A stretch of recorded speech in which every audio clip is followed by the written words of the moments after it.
Welcome, welcome, welcome to Makeup Monday. It's Maiamama. I'm back. I'm here. Hello? Let's get the camera on. Let me find it. Let's see if this works. Hi, everyone. It's just me hanging out in my Star Trek PJs. I work at home, so I can wear my pajamas while I work. It's great.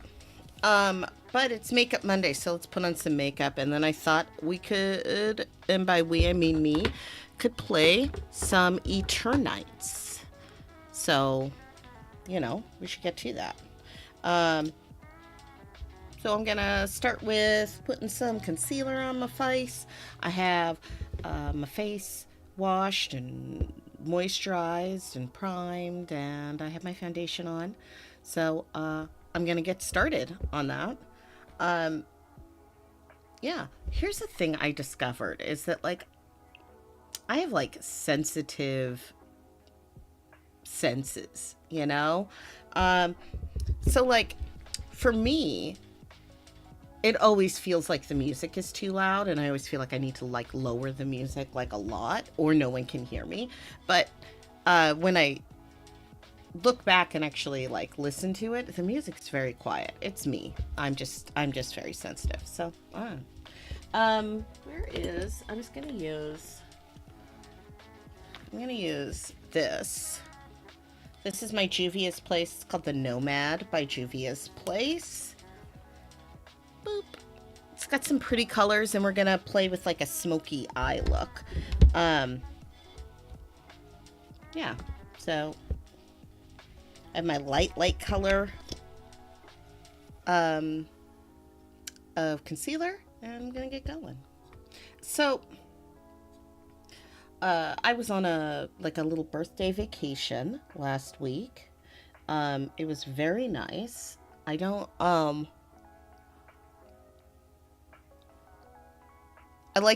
no, I was going to say I don't take a lot of breaks, but I do. I make sure of it. I've been taking a vacation every year on my birthday for the last few years since I think the 42nd one. Cuz I am 45 now, y'all. 45. I had to keep reminding myself yesterday because I was doing some sort of funky math with my housemate, and I kept saying someone was 1 year older than me. Oh, who was it? Oh, I remember. I was talking about Angela Lansbury in Bedknobs and Broomsticks, and I was saying that she was 2 years older than me in Bedknobs and Broomsticks. What I mean is 2 years older than I am right now, as compared to how old she was in 1971. And she wasn't 2 years older than me. She was 1 year older than me because she was 46 and I'm 45. And I forgot. I kept forgetting. But I love Bedknobs and Broomsticks.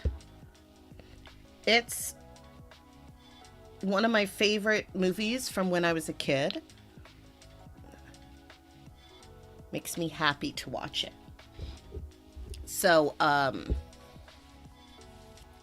see, I have this little, it's one of these really soft micro cloth face wipe cloths, and I use it sometimes to just wipe the makeup off of my hands while I'm applying. Also, I use it to clean up anything that I want to clean up makeup wise.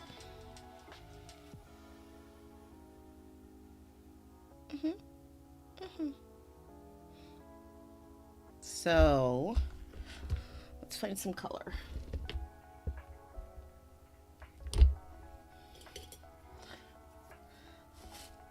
So I keep seeing there's a lot of they're not ads. Just I see a lot of videos for making cut creases and stuff, and I don't necessarily know how to do a cut crease, but I do know like what a video of a person doing a cut crease looks like. I just haven't done it myself. So maybe we can try that with the smoky eye. So from what I have seen in the videos, I said I build with the arch, or I build the arch first, and then I put in the concealer to like, we'll see. Let's see if I can figure it out, huh? If in the chat you see me doing it wrong, like, let me know. You know, shout out in the chat. Maiamama, that's not how you do a smoky eye or a cut crease. What are you doing? You're embarrassing yourself. Whatever. So I'm just using this like dark, it's a nice dark brown. So I think it's a really pretty. And so I'm going to build the arch, right? Like that.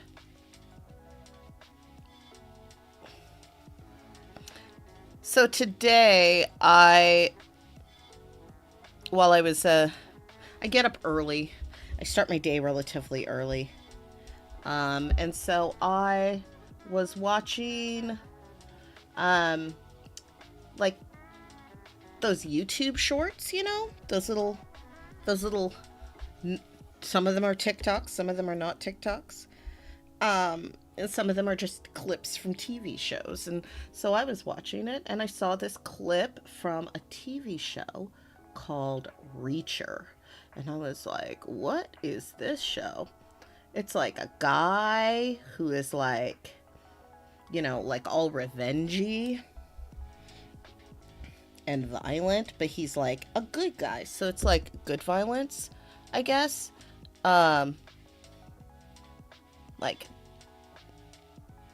Like normally we don't like violence because we're like civilized people, but when bad guys get beat up, then it's okay. I don't know. That's just a thing that I have observed on TV. So I watched one episode, an episode that was at the end of that first season of Reacher, because I was like, well, I don't care about the actual story of this. I'm sorry, I don't. It looked very formulaic, you know. You got a army guy who's like a tough guy. Something happened with one of his siblings, so he's got to go and take care of his siblings' widow, and for some reason there is just like a lot of bad guys in this very small town. You know, it's funny because if we go by fiction, or what we see in fiction, we see that it's not New York City that's the scary place. It's like, you know, like Green Grove, West Kansas, Texas, or whatever. Like that's the town that everyone should be afraid of, and it's not New York City. It's not Chicago. It's not a big town. It's North Texas, Kansasville. And it's almost always something to do with like the wealthy, fancy, rich people. Like that's fiction. Like that's how we write our fiction. Like in our fiction stories, there is a certain type that is our bad guy, right? Like we have like if I'm writing a story, and like it doesn't even have to be like a Reacher type of story. Let's say I'm writing myself a Christmas a Christmas rom-com, and we got to save, you know, the tree farm from the evil developers. Now, who are the evil developers? They're the bad guys, right? So why are you voting for them? That's all. Like, you say that you like Christmas rom-coms, but I feel like none of you have been watching any Christmas rom-coms. Because in a Christmas rom-com, what kind of person is the bad guy, you know? Like, we just look at that and we see who the bad guy is. We know who the bad guy is. The bad guy is usually the guy who wants to shut down the businesses, who doesn't support, who is the pro-corporate dude. Those are the people that in that's the archetype, right? So if that's the archetype, then why are people like making these choices to choose the archetype? You know, it's bananas, y'all. It is bananas. You know, the good guy in a rom-com, in a Christmas rom-com, the good guy isn't the one. Like, you know this, right? You've seen it. Have we ever seen a Christmas rom-com where Donald Trump or a Donald Trump type of character is gonna be the good guy? Tell me the truth. Tell me where you see that. Nonsense. Like, y'all know better. You know who the bad guy is. You know what the bad guy looks like. You know how the bad guy operates. And I'm not saying like what he looks like. I'm saying how he operates, what it appears, the actions, how those actions work. You know what that looks like. You know, like, let's even go out as far as say let's go Christmas Prince. You know, the Christmas Prince trilogy. In my opinion, one of the more delightful Christmas rom-coms. I love the Christmas Prince trilogy. It is a delightful fantasy. But the bad guys are always the greedy ones who want all the money, who don't care about the everyman. And yet for some reason, there's a whole bunch of people out there who are convinced, but that's a successful man. Isn't that the goal? Isn't that what we want? Is it? It's foolish. Foolishness. Sorry.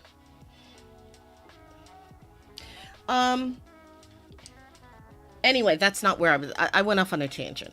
So I watched Reacher. The bad guy was the obvious bad guy. No surprise there. And then I was like, well, I want to, this guy who's playing Reacher, Jack Reacher, on the TV series Reacher, which is different than the movie Reacher. The movie Jack Reacher has Tom Cruise in it, and I'm not talking about that. I'm talking about the TV show. The TV show, it's starring a guy whose name I'm not going to look up, but he played Hawk. Yes, he played Hawk from Hawk and Dove, in Titans, the edgy, rough, grown-up Teen Titans live-action series. And he was good. He's good. I have no complaints. He played the role that he was supposed to play, and he played it like exactly right. You know, it was like one of those archetypes of like, this is what we want. Like they're trying to tell us that this is the kind of violence that we crave. I mean, you know, I'm not saying that they were totally wrong. But that's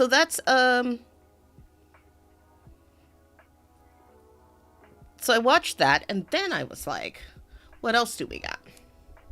I need to watch some more TV shows with this type of vibe, this archetype vibe, where like if I'm gonna make a TV show, I'm gonna make a TV show, right? Like a very popular TV show. Step one, I need an attractive, blonde-ish, like sort of blonde, but also like, you know, a little like a dirty blonde haired, a super attractive white guy. He surrounds himself with people from like marginalized identities, right? Like his best friends or bosses or handlers or the women he hooks up with, whatever. Like he's around lots of brown people. He's around you know, the different walks of life, because he is a good guy and he doesn't discriminate, right? Now I don't know. I just started watching Tracker.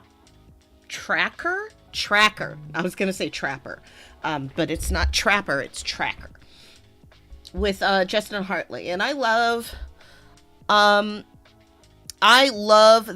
unthreatening nature of Justin Hartley. You know, the oblivious white guy roles that he plays in This Is Us and on Smallville, and let's say even on Passions. Do y'all remember him as Fox Crane? He was my favorite Fox Crane, but then he decided to go and join the cast of Smallville, which was, you know, yes, it was a good choice, and obviously there's some upward mobility, but it made me sad because I really liked him as Fox Crane. Not that it mattered, because they like totally killed off the character. Sorry, spoilers for a, I don't know, 20-year-old soap opera. Definitely watch it though. Real fun. So I'm taking that brown, you know, that brown that I used up here, and I'm putting it down here. Just like as a liner type of situation.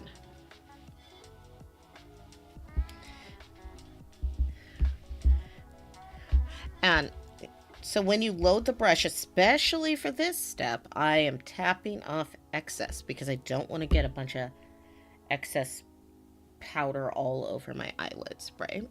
So we're gonna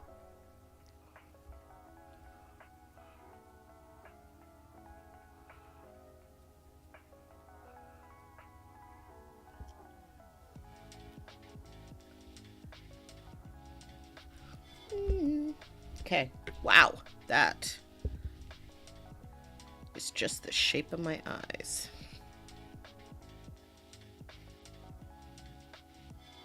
Okay.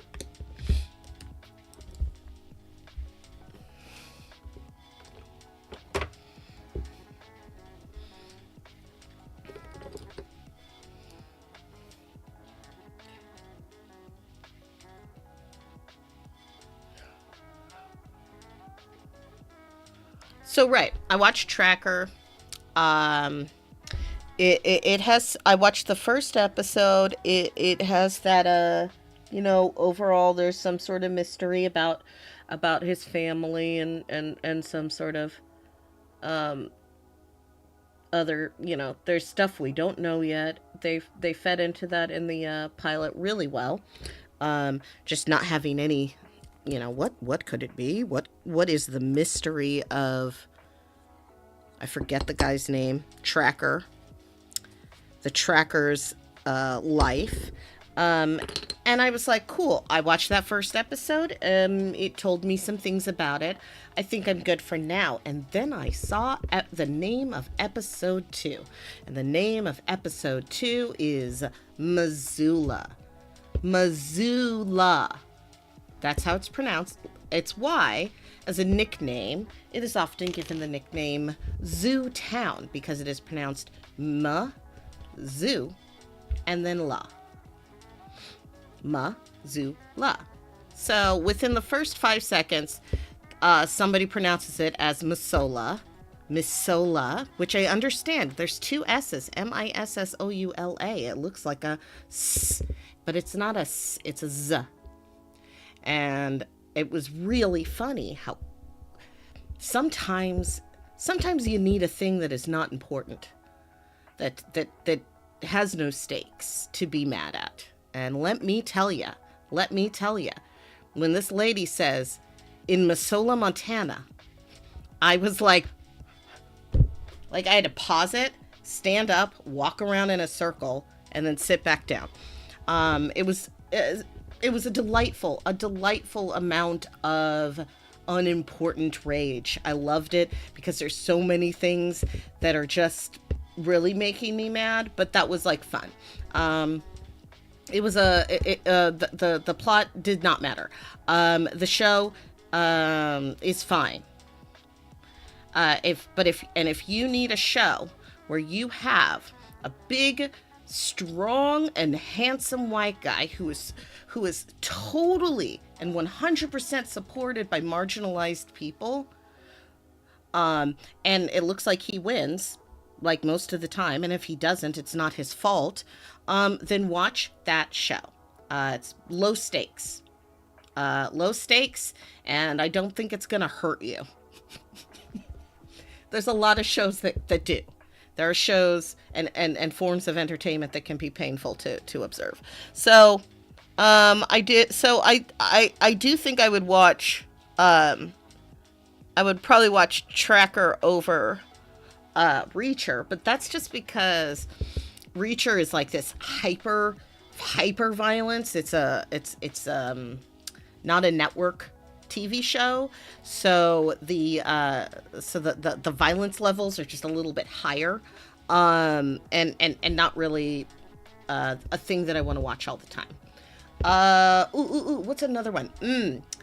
There's a variation of that I've been enjoying as well with, you find a nice white lady who is poor, and then give her a quirk, surround her with marginalized people, and you got yourself high potential. And I liked it. I like Caitlin, what's her name? I don't have any issues with it. It's another show that in my heart is very low stakes. She's got brown people. Yeah, right? But she's got brown people surrounding her. She's got a brown child. And they just added JD Pardo into the cast as a potential love interest for her. And like, who doesn't love a nice, attractive JD Pardo? And you know, in her fantasy, it's a fantasy show, high potential. She's 100% got the right value. She's a cool chick, no complaints. I am saying that, like, it's a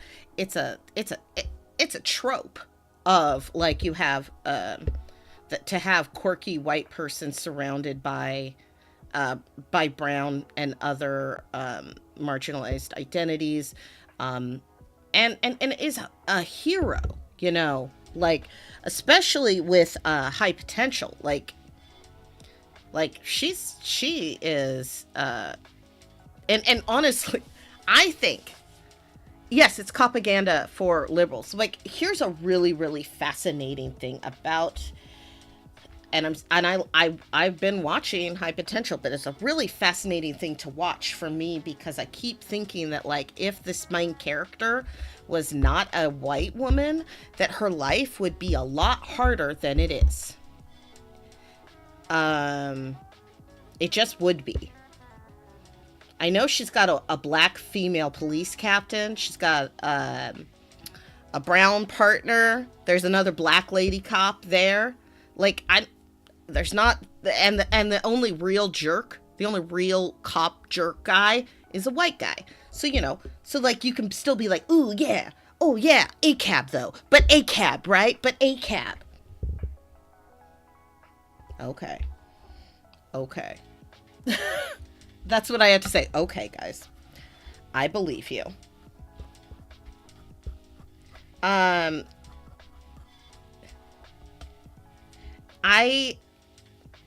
do love, but like, in her fantasy land in the fantasy land of high potential, people listen. Even when people aren't listening to her, everyone is listening to her. Even when she goes off and breaks the law to get people to listen to her, people are always listening to her. And the thing that like kind of hits me in a weird way is how, I guess it's just that when she speaks, people hear her.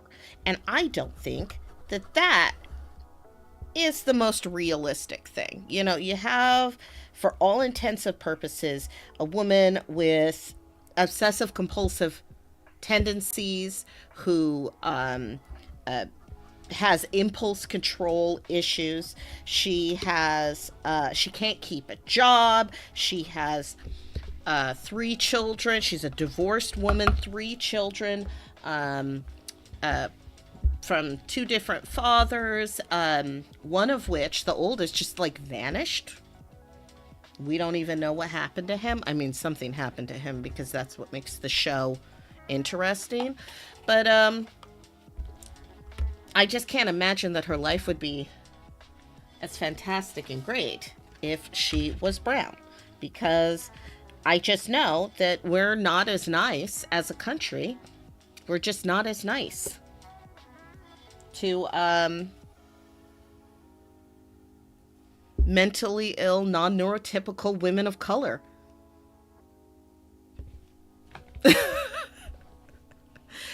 Female cop always dealing with a mystery about her dad or husband. Yes. My favorite genre. My favorite genre. The all about you cop. Every mystery is about them, and it's something. Tier lives are still centered around. Yes. Yeah, because ultimately it all comes down to their relationships with whatever dude. It's not really like, even with what's her face in High Potential, it's ultimately like her relationship with her partner, her ex, played by Taryn something. I have opinions about him that I'm not going to share today. But I don't enjoy seeing him on the show. But like, and then this new guy, and then also her ex.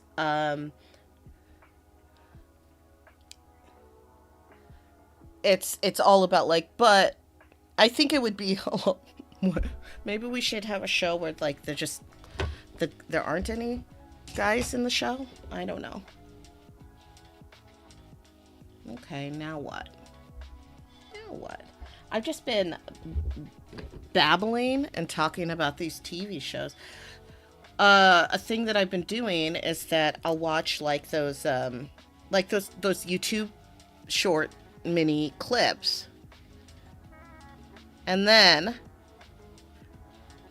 if I see something interesting, I'll go back and watch that episode.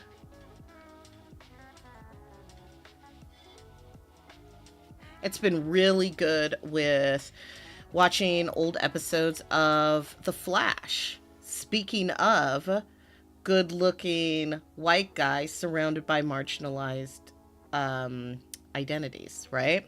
Like he is the ultimate. And I love the Flash. Like the Flash was designed for us to like. Have you, and by us, I mean, have you noticed? I feel like it was the plan. Like you have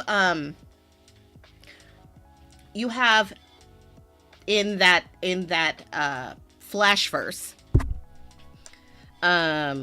you have Oliver Queen, and Oliver Queen was sort of designed. He was designed as a reacher, tracker, ultra violent type of justice maker, which is not who the Green Arrow is. He was designed for a certain kind of person, right? And then the Flash was designed for another type of person to like. You know, we like bad guys getting what they deserve, but also, why are they doing it? And we need to know why. I mean, I think I will say that Barry seems to care a lot more than Oliver does about like what is causing a metahuman to do things. Oh, well, he's a cop that locks up metahumans, not mutants, but metahumans. And then he had to come to terms with that by making his superiors feel bad. And then he could keep doing what he was doing. But like Joe was like, I'm not into this. Cecile was like, I'm not into this. We got two black people who are a DA, a prosecutor, and a captain of the police. I mean, we don't see any other police captain, so I have to say that Joe West is the captain. He replaced the gay captain. Now we have then they both quit because of this broken system, right? So then Cecile's like, I'm going to now represent all of the people that I put into jail, because I just realized, because I was given the magical powers of empathy. So I just realized that maybe these people that I am prosecuting and persecuting, maybe something's going on, though.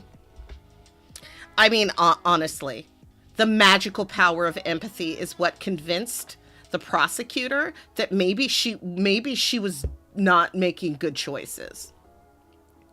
Good Lord, Cecile. And I like Cecile. I thought that they did some really great episodes with Cecile. Not everyone loves Cecile like I do, but that's okay. I especially like the episode where she was dealing with her own struggles with mental health and talking and how to talk about that. Oof.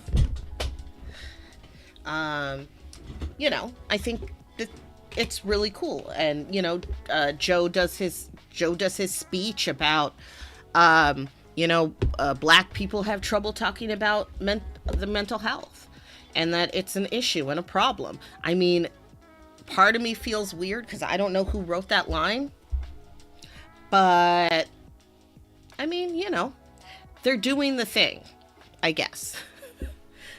Neoliberal style cop. I mean, yeah, so Barry is what people who still believe in the police think that they want in a police, because they're not willing to dismantle the entire thing. So they're like, oh, so what we need are good guys, right? And as long as we have good guys, then they can defeat the bad guys, even as we work within this broken system that Joe and Cecile quit because it was so broken. Joe quit because they were going to depower every single metahuman. So what style is Legends of Tomorrow? To Meow Meow. They did that in one of the episodes. I wonder what the style, because it was like funny and at times heartwarming, but it also had this, it was like anti-authoritativism, anti-authority. We're anti-authority. Guys, we don't like authority figures. Right, Captain? Isn't that right, Captain? You're our captain and our boss, and you're in charge. But we don't like bosses. But we love you, Captain. Fake rebels. There we go. I mean, like, there's a reason why, like, when you watch Legends of Tomorrow and you see characters like Mick, who just never seem to really fit right, and that was because his character didn't make sense that his character kept hanging out with those people. Like, they had to add so much damn nonsense to him. They had to make him into a he wrote what's it called, romance novels, and now I do think the episode where he went back and where he messed with time a little bit and ended up accidentally creating a daughter, second character for that to happen, to accidentally procreate through time travel. Are all superhero stories propaganda? Kinda. That's what I think. I think all of them are a little bit. They're about an authority figure that is, like, you know, trying to save us from bad guys. You know, people who are breaking the law. And then, but, so I would say yes, mostly.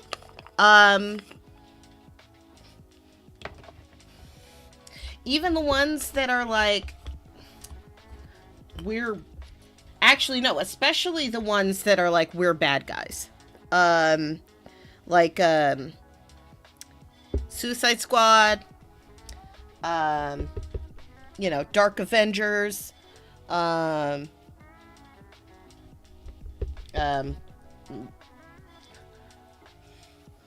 also it's not just propaganda, they're also military propaganda as well.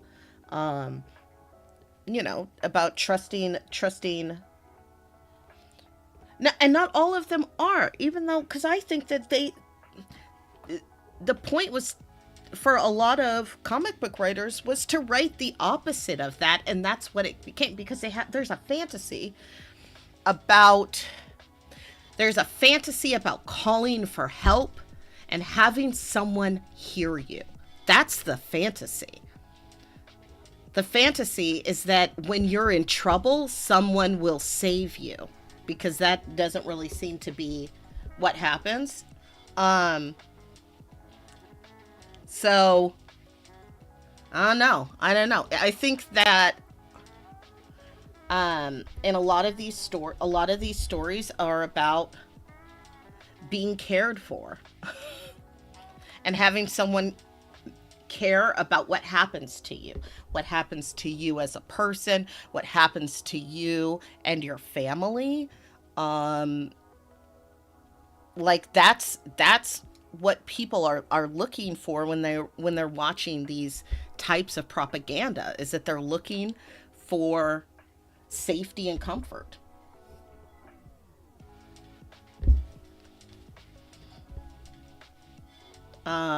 They want to know that, like, ultimately authoritative fantasies. Yeah, they want a daddy to tell them that they're going to be safe. You know, super daddy, bat daddy. It's why I end up liking stories where the superhero doesn't have as much power, um, either in their day-to-day lives or, um, which, in a general sense, even though Barry is the fastest man alive, he still needs a job because he's got to eat a lot of food. Um, the caloric, like, if he doesn't eat enough food, he'll pass out. That's in nearly every story. So I imagine that he has to work a lot, because, you know, he doesn't, he's not a criminal. But it's also why I think that he, in a general sense, gives his rogues more of a break. Because he knows what it's like. He knows what it's like to not, like, have enough to eat. Because he never has enough to eat. Because I bet he goes over to Batman's house sometimes just for lunch. He's all like, hey, Alfred, can I have 15 sandwiches, please? I'd give him 15 sandwiches, but that's just because I like feeding people.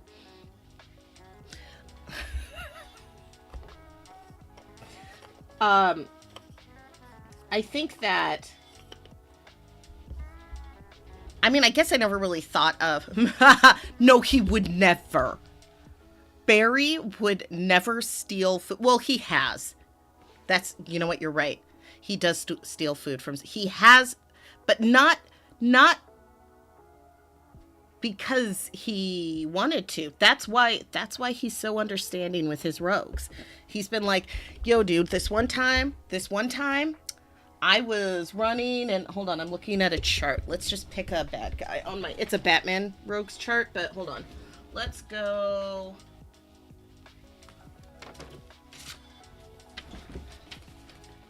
It's real big, right? Okay, so let's go.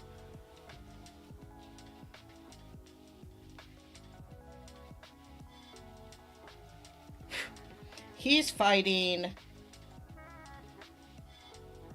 Deathstroke. Okay? Deathstroke's he's a good bad guy to fight. He's fighting Deathstroke.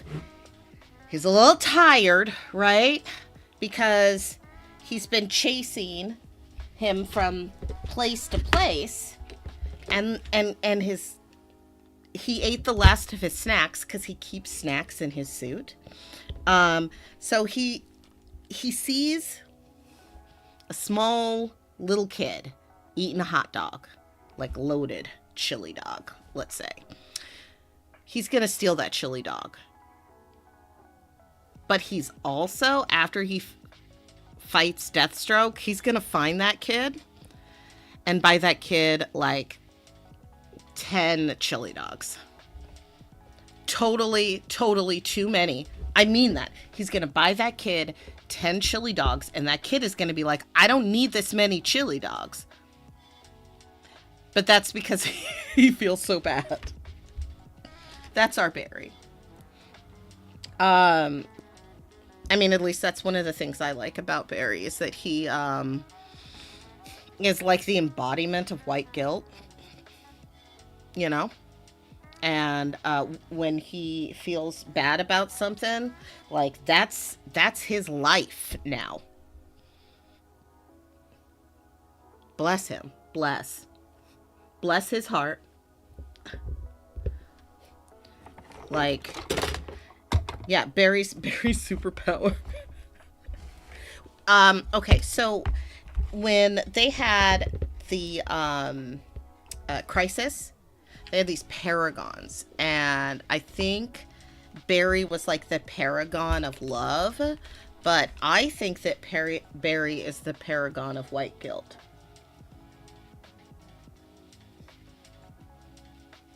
And that's okay.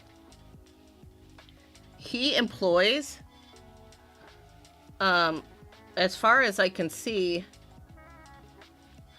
only, does he even have, I don't think he has one,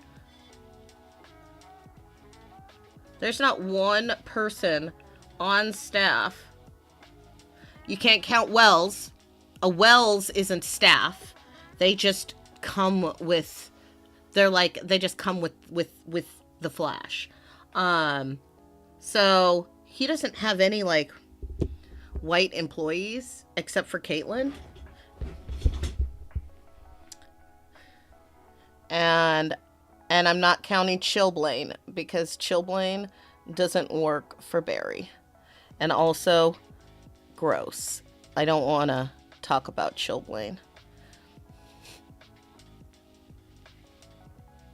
I didn't mind him until they decided to like, until they decided that he was gonna be on the show a whole bunch, and that didn't make any sense.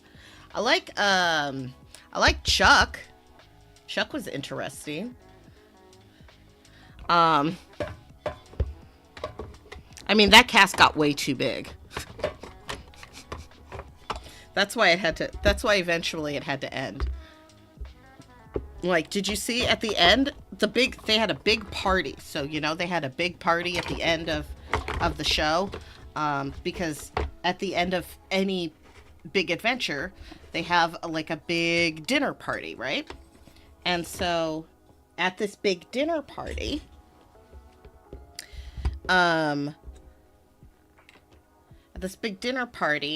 it's like everybody. Like even Nora is there. Nora as a baby and Nora as an adult.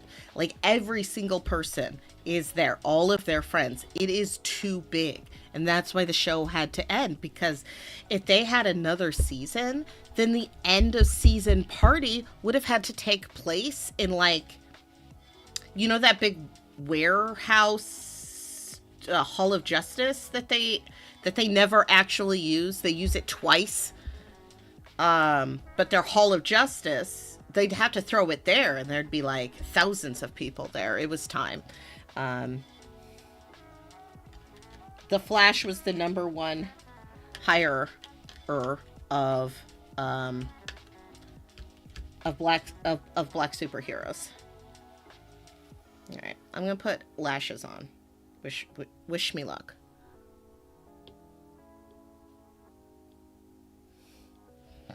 Beep-a-doop.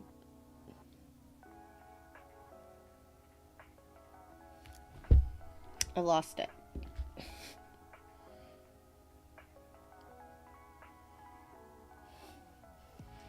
Okay, this says I should be using it here. Okay, fine.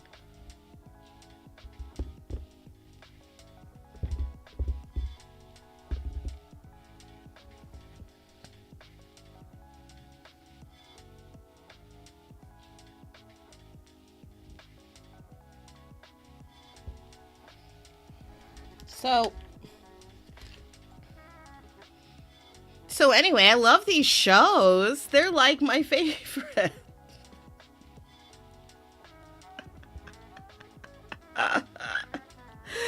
Oh.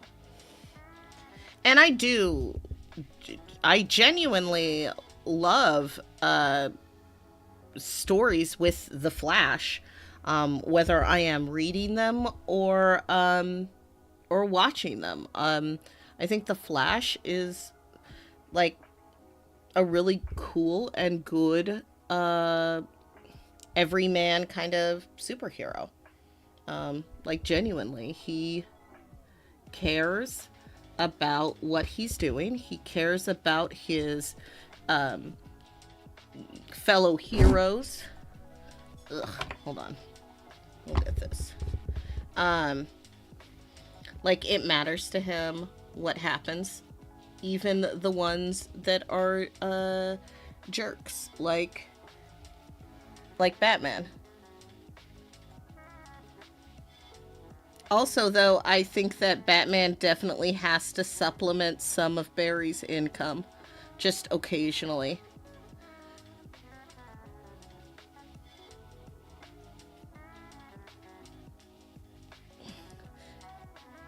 It's the only thing that makes sense.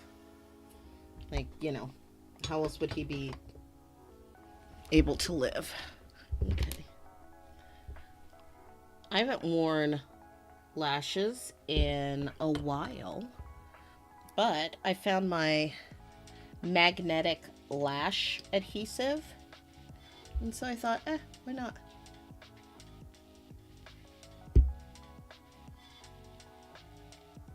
See? Maybe that's why. Do you see that?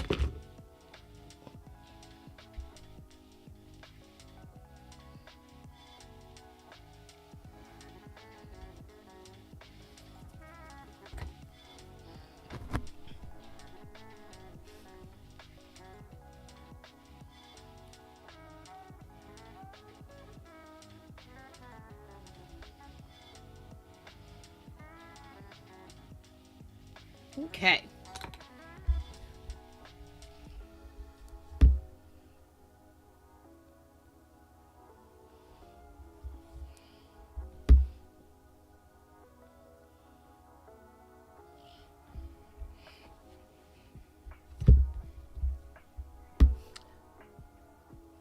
So, anyone out there been watching any TV shows with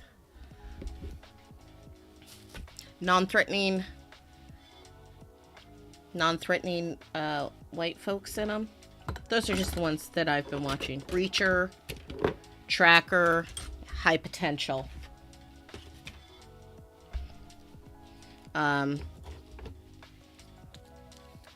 Yeah. I did and have watched, I watched a little bit of Lincoln Lawyer.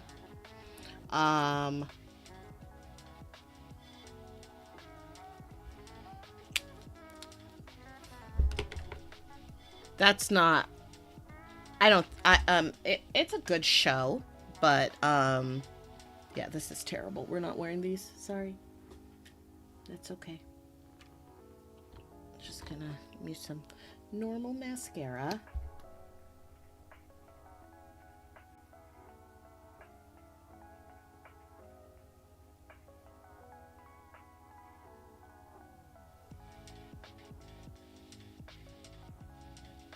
Tuda.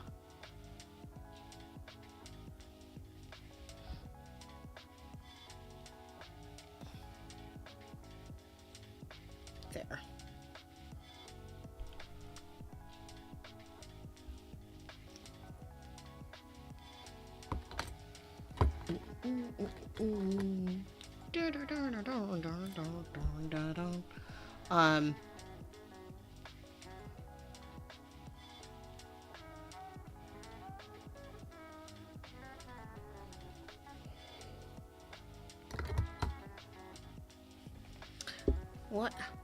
What's next? My face is the Dragon Prince. But isn't the actual Dragon Prince brown with a brown dad? I know he in that first episode, but oh wait, it's the brother, because the brother is the hero. I keep forgetting. The Dragon Prince is a dragon. Oh. Then what about the little boy? What's the little boy then? Who's he? Yes, the white stepbrother. He's the one. But doesn't his little brother like hang out? I thought his little brother hung out with him. The like actual king. But it is like, it's one of those things where it's another one of those stories where where they give the power to a person, to a brown person, but then they give custodialship of that brown person to a white person. So really, who's the one with the power? Who's the real dragon prince? Okay, is it still the dragon? Yeah. I mean, that's like I could make up a show right now. I'll probably make $1 million off of it and just be like, all right, so what I need is a multicultural cast. We're gonna let's make it take place in space. Let's make them all youngish, so like early 30s.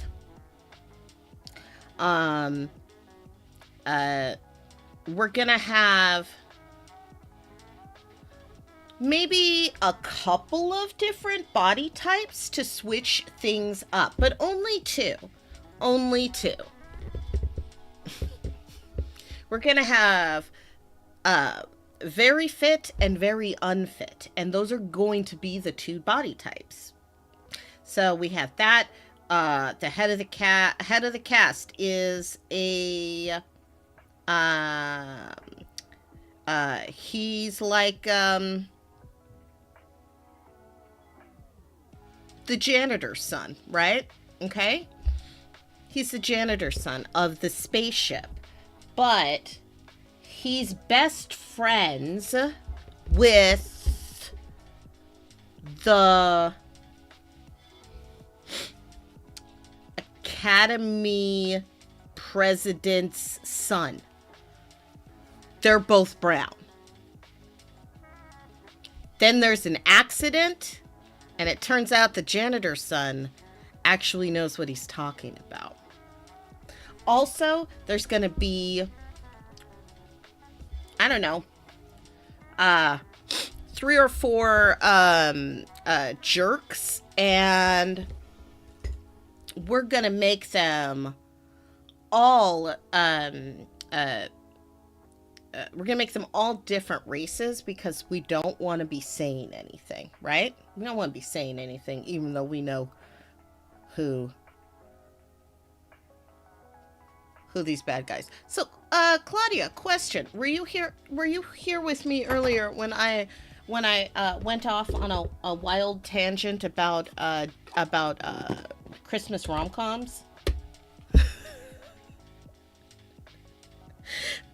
Because I went off on this tangent about Christmas rom-coms and who the bad guy is in a Christmas rom-com, right? Like, what is the archetype of the bad guy in a Christmas rom-com?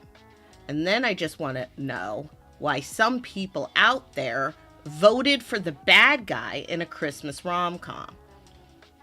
They keep doing that. They keep voting for the bad guy, even though, like, when we all write and look and absorb these stories, we know what the bad guy acts like. We know where his values are. It's just, it's so confusing to me. The lack of awareness of just fiction. Like, people who seem to enjoy fiction, but not really understand what the point of it is. Like, what the point of a story is, y'all. A story is supposed to tell you something, isn't it? A story tells you things. And if you're not listening to what the story is telling you, then why are you even there?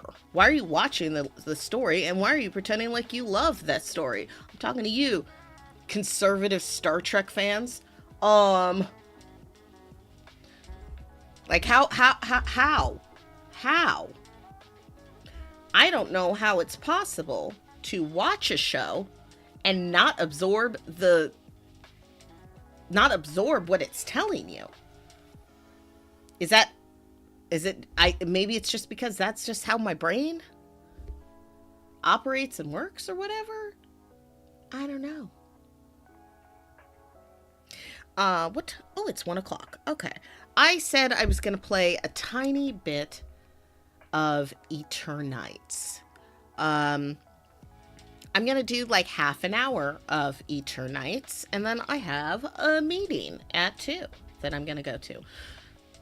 I think. I mean, I am going to the meeting. Or should I eat food first? You know, it all depends. All depends on how hungry I am. I don't know. I did my makeup. It's Makeup Monday, and I shine and I shimmer, and I'm in my Star Trek pajamas. They're so comfortable, y'all. Everyone should have Star Trek pajamas. And a captain's chair and a spaceship.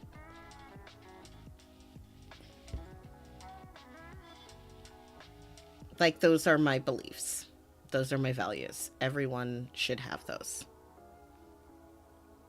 Star Trek pajamas, a captain's chair, like a real nice, comfy, cozy captain's chair. I don't have that yet, but I will someday. And also a spaceship. I also don't have a spaceship. But maybe someday. I don't know. It's enough responsibility right now. I have a car and my car needs maintenance. And that's enough for me. I don't need a spaceship. Can you imagine how much more expensive spaceship maintenance would be? Nah. I don't think I'm into that. So I'm going to eat some food and then I'm going to go to my meeting at 2 o'clock. But I just need you to know. It's pronounced Missoula. It's not Missoula. Missoula. I don't know where that is. I will say that they did a pretty good job. I don't know if they shot it probably somewhere in the Pacific Northwest is my guess. But they did a pretty good job of making it not look like California. So I guess thanks for that. My guess is that it's shot somewhere around the Portland area because there's lots of shows that are shot there. It does seem weird because there is TV shows that are shot in and around the Missoula area. There's one called I don't know if anyone's ever heard of it. It's called Yellowstone. It has that guy from that baseball movie in it. He was also in a movie about water. Waterworld. The guy from Waterworld is on a TV show called Yellowstone, and it was shot in my hometown. The TV show is the in town. So like if you are watching that show, I have only seen little tiny bits of it, but at any time there's like an in town scene, it takes place in downtown Missoula and makes life very difficult for the normal people that are working and trying to get through downtown. People who do not care about a TV show being filmed there and just want to like pick up their kids or go get a cup of tea. But I suppose that is the problem with any of these kind of shenanigans. So let's see. If you see of any shows that take place in Missoula, Montana, please, please, please let me know. I already know about the episode of Criminal Minds that takes place in Missoula, Montana. It is filmed in California. You can tell it's way too bright. Sun's too shiny. Flowers are wrong. Trees are wrong. It's just not the right flora fauna. And I know that like on the first episode of Angel, which is a TV show I don't watch anymore. The first episode of that, some lady says, "I'm from a town you might not have heard of, Missoula." And then Angel's like, "Oh yeah, I've heard of it. Beautiful country." Because he was like there in the 20s. I don't care. Anyway, I'm watching a lot of TV. I've been enjoying watching some TV. It's been really nice just like absorbing other people's fiction while I am trying to create my own fiction. It's weird that those are the kind of shows that I want to watch when I'm writing my Afrofuturistic time travel story. I'm like, oh, I know, I love time travel, and so I'm gonna watch a show about some guy who travels around the United States finding people for other people. He doesn't work well with the police. So that automatically also tells you that he's actually can't be a bad guy, right? Guys, he can't be a bad guy. He doesn't work well with the police.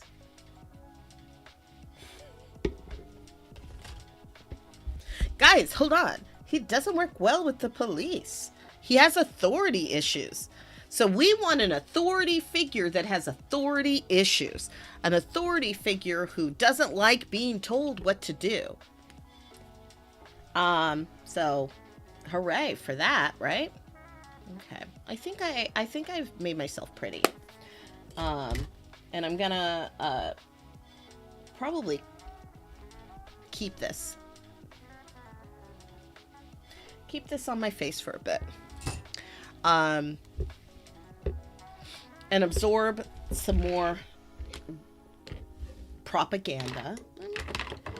Why is it that I keep watching these types of propaganda? Because I too share the ultimate fantasy of wanting to be safe. I share that fantasy. I share that fantasy of being cared for, listened to, and saved. That's what we want. We want to be listened to, cared for, supported. That's the fantasy. When you watch shows like 911 or 911 Lone Star or Station 19. Station 19 is the spin-off of Grey's Anatomy. You have those things where because what you ultimately want, what we all ultimately want and desire is to know that we're safe and that we're going to be okay. And in a lot of ways, these shows give us that without the world having to give us that. That's not fun. It's not okay. So, like, let's make this world as good as the small town in New England, Kansas, Texas, where the Christmas festival is going, where everyone knows everyone and everyone is kind and all the neighbors are good. I can tell you for a fact that, like, I've been to a lot of small towns, and generally speaking, when I'm in a small town, I don't feel safe. I don't feel safer in a small town. So, like, I don't know who these people are who are like, ooh, that small town feeling. I want that small town feeling. You mean that feeling where everyone's staring at you until you leave town? I've been to a few towns like that in Idaho. You know who you are. Oh, we know what that music means. I'm going to do the thing. Thank you so much for joining us. Makeup Monday is a Calling Up Justice production. Special thanks to executive producer, Claudia Alick. For more information on Claudia, check out the links that I'm definitely going to put in the chat. That's going to be Linktree/Calling Up Justice. And special thanks to your host, Maiamama. For more information on Maiamama, check out that link that I am going to put in the chat. I promise. What else do I got? Check out my links. Check out different ways that you can support us. Also, I'm working on this fun new thing for my Buy Me a Coffee. So, like, check out my links. And tomorrow is a very special episode of Trek Talk. We're going to do Trek Talk on Tuesday this week because some people might be busy for some reason on Thursday.